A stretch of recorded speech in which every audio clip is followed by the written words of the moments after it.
Yo, yo, yo, what's going on, everybody? Back with another episode of Built Not Bought. I actually ended up missing last week, so sorry about that, guys. We're still learning, still working on this weekly cadence, but I'm good to go. And definitely excited to be back and bringing y'all, you know what I'm saying, the continuation of this series, because I'm really enjoying what I'm building here, and I'm really enjoying trying to be able to help people tap into some of the things that I was really able to tap into to help me get to where I got. I mean, y'all already know this. Y'all have listened to the other episodes. If you haven't, please go back, listen to my episodes. Try to do one episode a week. I try to upload every Sunday. I don't have a specific time yet. I'm still kind of figuring that out. But I think I've released 4 episodes so far, and I think this one is my 5th. So, just kind of to give you a small recap, episode we did 2 weeks ago now at this point, I was basically about setting standards and boundaries. I'll keep it pretty surface level. I'm not going to dive too deep into what I talked about on that last one. If you're interested, just go check it out. Built Not Bought. But basically, setting standards and keeping boundaries is a good tool to put into place to help yourself continue to progress. So, right, your standard is the lowest that you can perform something. That's what your standard is, right? That's what you won't perform under. So if I have like a standard of running an 8-minute mile, then that's just what I do. I just run 8-minute miles. I don't run under an 8-minute mile, and I have to do X things to get my standard to where it needs to be. So your standard is just what you do basically all the time. You can kind of consider it your average. And then setting boundaries is just something that you can implement just to make sure that you don't backslide, right? Like you set a boundary on yourself so that you don't like go out. A boundary that I set with myself is like, I don't negotiate with myself about going to the gym. When it's time for me to go to the gym, I just go to the gym. If I start talking to myself like, oh, well, maybe that's it. It's just, we're just going, brother. There's no conversation. I'm just going. So that's standards and boundaries. Like I said, I'll keep it pretty surface level right now, but I do dive into it a lot deeper in the actual episode that I released where I talked about it. So definitely go check that out. This episode, what I'm really going to talk about right now is I'm just going to basically talk about your setting up your environment and inputs. So since we just talked about standards and boundaries, what I want to talk about now is your environment, because your environment, that really plays a big part in your success as you're trying to work on yourself and build on yourself. And you know what I'm saying? Work on transforming yourself to be a better person and grow as an individual. Whatever is around you in 3 specific areas is really going to affect how you're able to really grow and how easy it is or hard it's going to be to grow and change. Because your environment, what is around you, is going to affect all those things. Number one, it's going to affect how easy or hard it is for you to grow. And honestly, it's going to affect how much you can grow. Can you overcome a bad environment? 100%. People do it all the time. You can overcome a bad environment. But it's better to just remove yourself from a bad environment versus trying to stay in that bad environment and grow through it. So that's what we're going to talk about here. We're going to talk about environment. So when it comes to environment, there's really 3 main areas that I want you to kind of think about your environment, where you build that out, and where you need to focus on. So the first environments that I want you to think about is going to be like your physical environment. This is the most obvious one, right? So how do you have your bedroom set up? How do you have your workplace set up? What's in your car? Any physical environment that you spend time in. And the more time you spend in that physical environment, the more important that physical environment is for you to have set up a certain way. So, for example, this is where I make music and record my podcast. As you can see behind me, I have a wall of a bunch of music. This is a lot of music that I listened to as a kid that I think was cool, boom, boom, boom. So I put that behind me to create a conducive environment. So that's just an example of a physical environment. The next environment that I'm going to kind of point out is just going to be your digital environment, right? So your digital environment is going to be the layout. And honestly, this one might nowadays, this one might be more important or just as important as your physical environment. Because you really got to think about how much time we spend on our phones nowadays. So the digital environment is going to be things even like that you may not consider the layout of the apps on your phone, the notifications that you allow on your phone, the applications that you actually have on your phone in itself, right? Those are all examples of the environment, your feed that you've built up. Those are all examples of your environment digitally. And then the last one, which is another one, is like your social environment.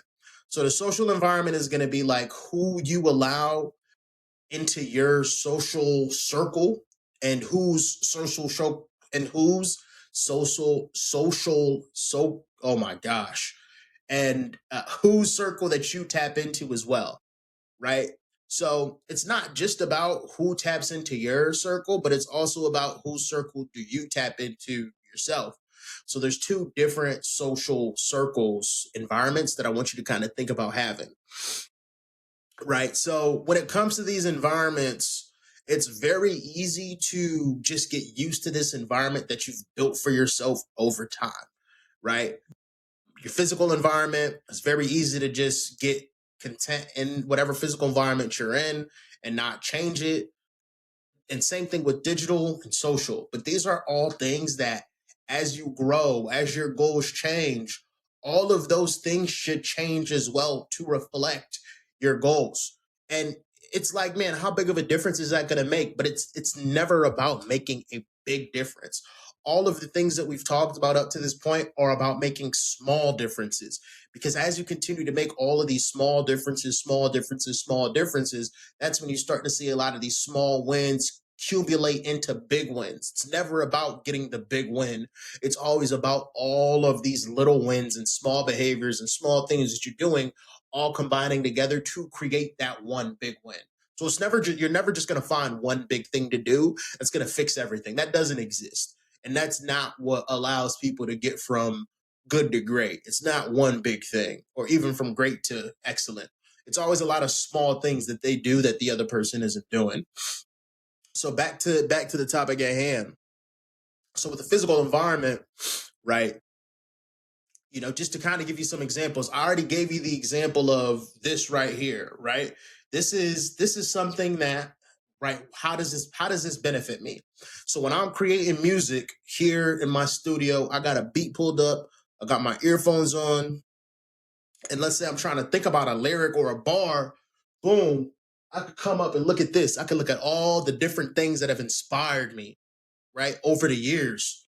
And that could stir up my creative juices.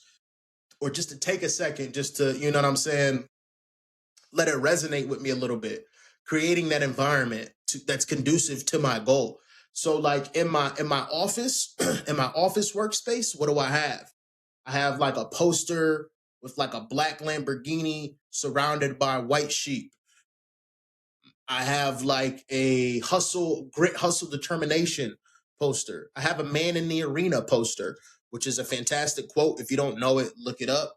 I have all things, I have crafted that environment to motivate me and to inspire me to want to work hard. Right. Like, and then my bedroom is going to be where some of my more chill stuff is. So I got like a big poster that says something about like, you only get one chance at life, so enjoy it or something like that. You know what I'm saying? Like I wanted a more chill like environment. And I also have like some philosophical things in there as well.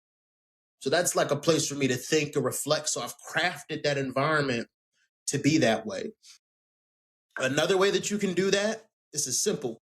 If your goal is to go to the gym, put your gym clothes out. Where when you wake up, you visibly see them. Have your gym bag packed up. Have your water bottle. Have all of that packed up, ready to go by the door, by your bed, whatever. Have your shoes on the floor. Have all of that out already. So that boom, you squared up, ready to go right when you wake up. So that's like an example of how you can hack your physical environment to help you get to the goals that you want to get to. You take those same concepts to those other two categories. So when it comes to digital, same thing, right?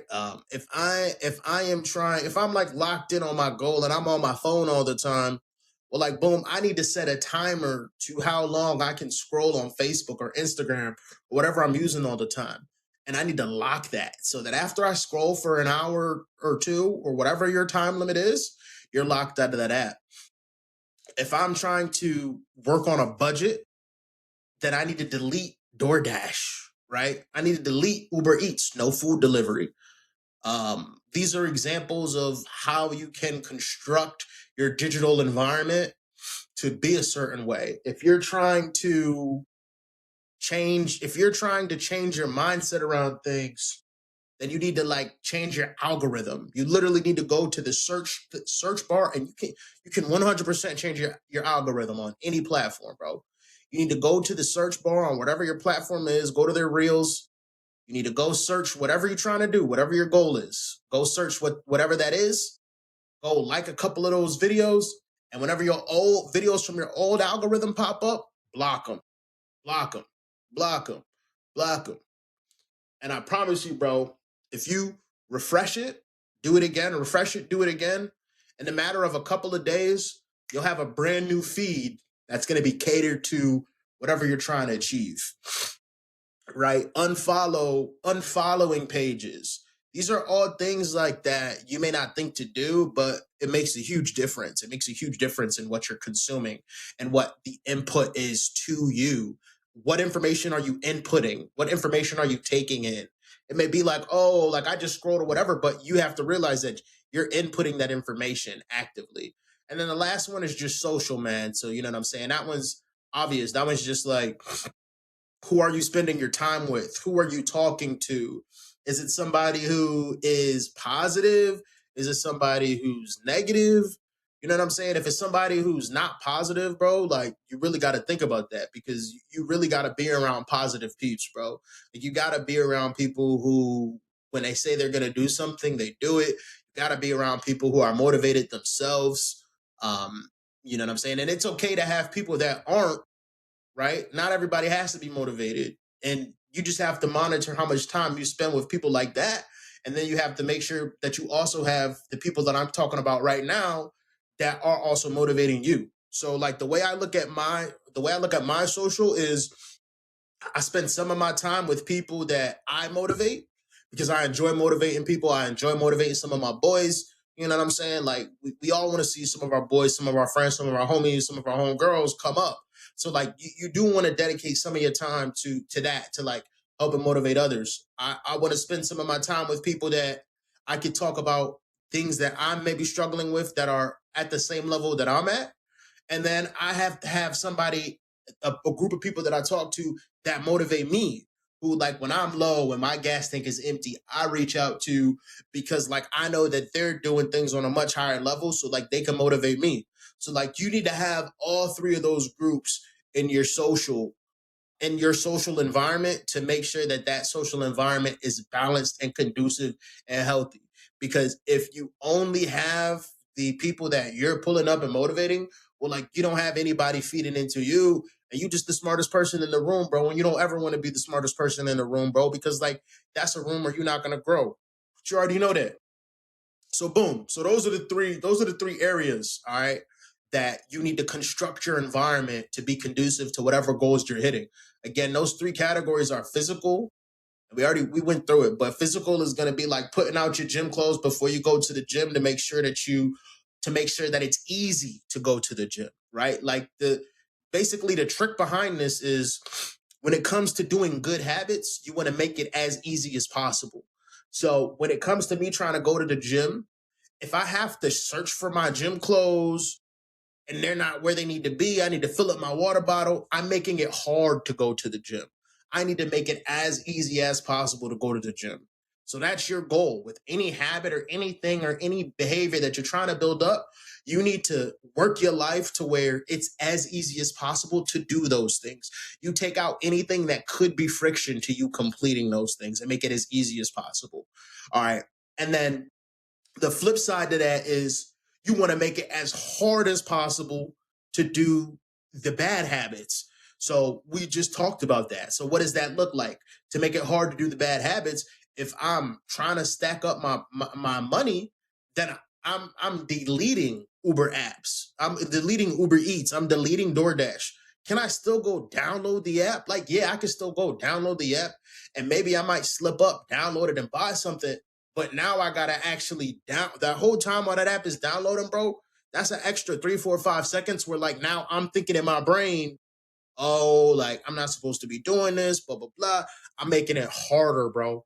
So you want to make the good habits that you're trying to build up easier, and you want to make the bad habits that you're trying to get rid of harder to do, right? This is what it means to craft a healthy and conducive environment to help you get to where you need to be.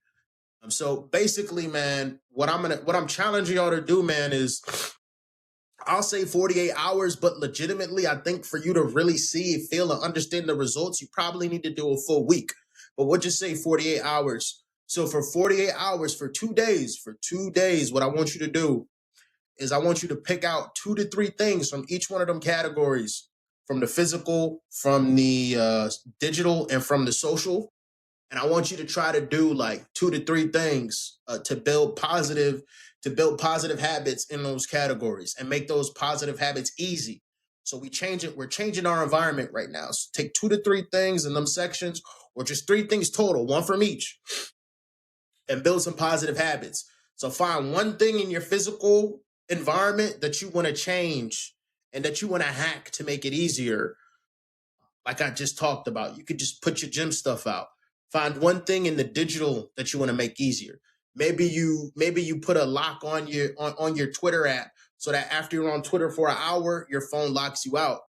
And then pick one thing in the social that you need to change. Spending less time with people you need to motivate, or spending more time with people that motivate you. And I challenge you to do that for, like I said, 48 hours, cool, but I think you really need to do it for at least a week. And then after you do that for a week, just see the difference that's going to be had in your life, man. See the difference in, and maybe how easy it is to do some of these things that used to be hard. So yeah, man, that's all I got for you today, man. This one, once again, was about building a good environment and monitoring the inputs that you're taking in. Appreciate y'all for tuning in to another episode of Built Not Bought, man. Y'all boys be good.